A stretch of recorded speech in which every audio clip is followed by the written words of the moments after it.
All right, now let's discuss this story and other political issues. We're now joined via Zoom by Dr. Oscar van Heerden, Deputy Vice-Chancellor at Fort Hare University. Dr. van Heerden, thank you so much for your time this afternoon.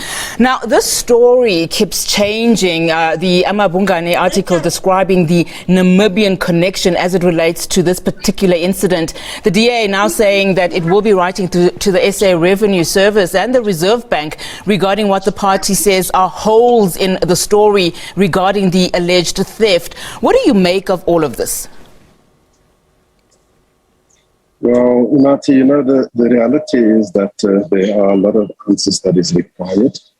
Even though the presidency has released a statement, the truth is that we are still wanting to have a lot of unanswered questions about how he had such a large sum of money on the farm, why Arthur Fraser is doing this now and not previously, and of course, whether, as you say in the incident, that has been declared or not. So a lot of answers that is required for this robbery that took place at the presidential farm.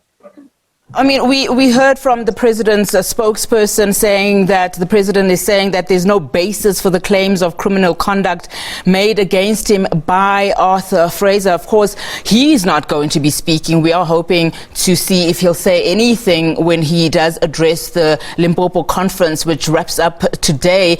But is it doing more damage for him to be keeping quiet and saying simply that he will allow investigations to continue before he makes any statement? It is damaging enough. The truth of the matter is that by not actually taking the public into his confidence, we are all wanting to know whether indeed a law has been broken and why this has been concealed. If indeed Arthur Fraser's allegations are true, there's a lot to be answered for, and I think the sooner the president speaks to us, the sooner he clarifies things, the better for him. I mean, a lot of people saying, that the timing of all of these allegations should be neither here nor there. But of course, we know there is that elective conference taking place at the end of the year for the ANC. We know that, of course, President Ramaphosa has got support from a number of provinces, 4 at the moment to be exact. But should we make anything of the timing of these allegations? I think the timing is suspect. That's why I asked the question, why now? Why is Arthur deciding to do this right now? It's true that there's 5 provinces thus far that seems to be in support of President Ramaphosa. So it seems as if he's got a clear sail towards the elective conference. But it's these kinds of things that, of course, can hurt him and can make sure that he doesn't get elected. And so the question must be clarified. What is it that Arthur Fraser's intentions are to bring this to our attention at this point in time? Let's look at the possibility that the intentions are probably related to who then takes over from the ANC, come that election conference. What is at stake? What are we likely to see happen if indeed these allegations become bigger than what we are currently seeing, and they do in fact tarnish the reputation of President Cyril Ramaphosa, and it doesn't go his way come December? Well, as you know, there's a number of people in the running. People have made their intentions clear. Of course, there's Didi Mabuza, who's been very quiet. Paul Mashatile has put up his hand.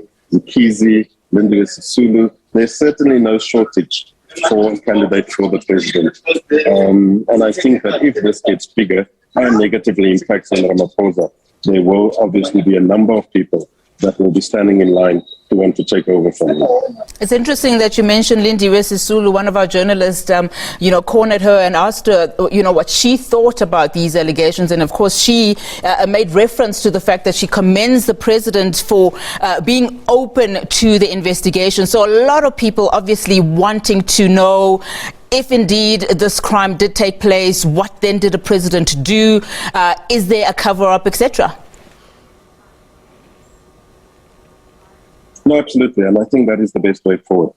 It was good for the presidency to come out and say that indeed a crime had been committed, that there was a robbery, money did disappear, and he is giving his full support for any investigations that is going to be undertaken. And I think that Lindiwe is correct. That is the best move. It's the smart move. And also, the less said, the better, because these are legal matters. And I think the president has been advised by his legal counsel to rather say fewer things than too much, because it is an ongoing investigation.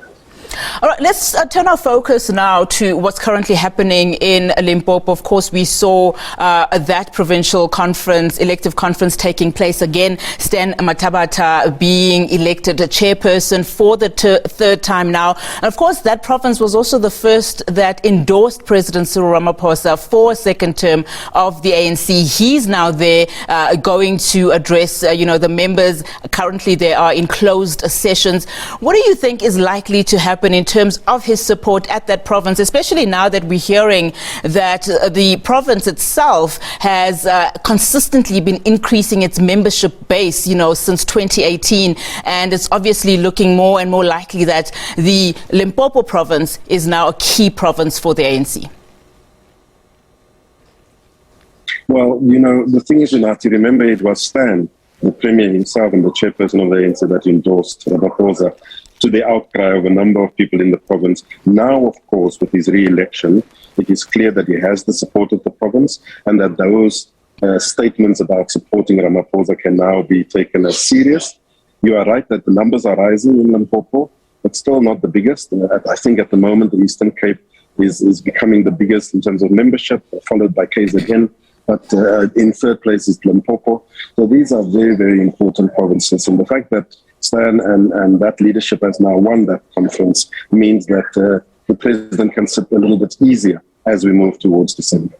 And of course, you mentioned the two provinces that are seeing numbers being the two provinces of the four that have actually endorsed Cyril Ramaphosa for a second term. But let's move on now. Just some of the developments that we saw just before the conference taking place, putting again the set-aside policy of the ANC, squarely back on the fold when Treasurer General Paul Mashatile blocked the former provincial treasurer Denim Caesar from being nominated, for provincial secretary. Just that symbolism of, that stand that the ANC took before that conference. What does it mean, and what does it do, particularly for the set-aside rules of the ANC? Well, I think the ANC is trying to desperately show the public, show people of South Africa that they are serious about the step-aside rule, that they want people who are criminally charged, who are facing charges, to step aside and not make themselves available for leadership positions. And this is why this matter of the Ramaphosa case is now so important, because people are holding and watching as to whether what will happen if indeed there is some legitimacy in the claims, or there are the allegations that a crime had been concealed. Because what does that then mean about the president? Will he step aside? So it's a very, very important message that they are sending to the South African public. Now let's talk about just some of the utterances being made by various leaders, senior leaders within the ANC, NEC members, saying that party members should stop being focused too much on the election process of these conferences, and should start really concentrating on policy and decision making, etc. We've heard that both in Limpopo and again, of course, here in Gauteng, with the regional elective conference taking place in Johannesburg. What are some of the key focus areas the ANC should now really be focused on, particularly as it heads to its policy conference next month, and of course the elective conference in December? No, absolutely. I think you're absolutely right, and those concerns are valid, Inati. It's not about leadership, it's not about power. It is actually about what are we doing about poor, about rising petrol prices, rising food prices. Everything is getting expensive. The 350 special COVID grant is not going to cut it. And I think these are the policy decisions and issues that the ANC should concern themselves with, and not so much who's going to be the next president and who's going to be the next secretary. Dr. Oscar van Heerden, thank you so much for your time and your analysis this afternoon.